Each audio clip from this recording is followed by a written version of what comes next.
Yeah, it looked like his strategy early on was walk the leadoff guy and then get a double play. Anyway, went away from his strategy in the fourth. I thought, it's not often that we've seen his command a little off. And that was one of the reasons I took him out when I did. One, it's not bad to have cut him short, this late in the year with as far as pitches. We had a rested bullpen, but he battled. I mean, these are the type of learning experiences for young pitchers that are actually good for them. That they don't have their best command. They have to battle themselves a little bit.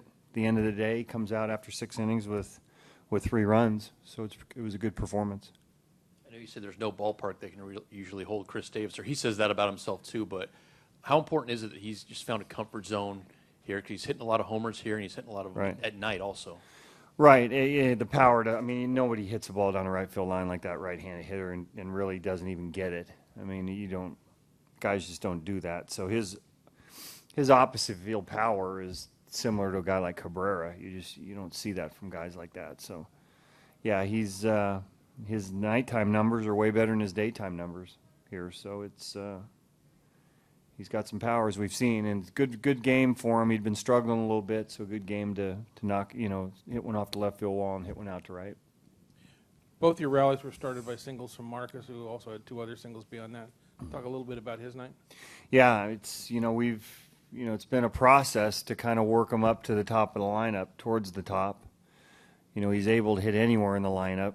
Against lefties now we're leading him off, and it was the first time that he's had any significant time in the 2-hole against righties. One, we did like his production down at the bottom of the order, but now we have guys like Healy down there too, and Smolinski that can drive the ball and knock in some runs too. So it's been a progression for him to get up there, and took advantage of it tonight and had a good night. Yeah, he's been, the last 3 weeks or so, he's probably swung the bat better than anybody we have, he and Billy Butler. So, and coming up big in situations, we win a game 1-0 the other night, he knocks in that run. That was a huge, his first one was huge for us too. So he's putting together some really good at-bats with guys on base and being very productive. You speak of Simeon's progression. What's different? What's he doing better in his approach and his mechanics? He's just getting better at bats against righties. One of the reasons is Jed is out. We have to get somebody up there, but you can't ignore 23 home runs and second in our team in RBIs too. And when he'll strike out some and he'll go through some tough stretches, but when you're getting a guy like him another at bat potentially during the course of a game, that's another spot that he can potentially do some damage. About just being able to slow down, it seemed it was pretty hot coming in here, and they'd had some pretty good success in this building lately too.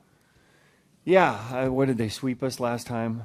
I think we've done all right over at their place, but going back to last year, I don't really count that. But yeah, they're a very hot team. They had won 6 in a row and put themselves right in the thick of the wild card race, and they've transformed their bullpen a little bit. They got some guys that like we were talking about before, mix and match, and you never really feel at ease anywhere in their lineup. So it's a good team. It was a good win for us.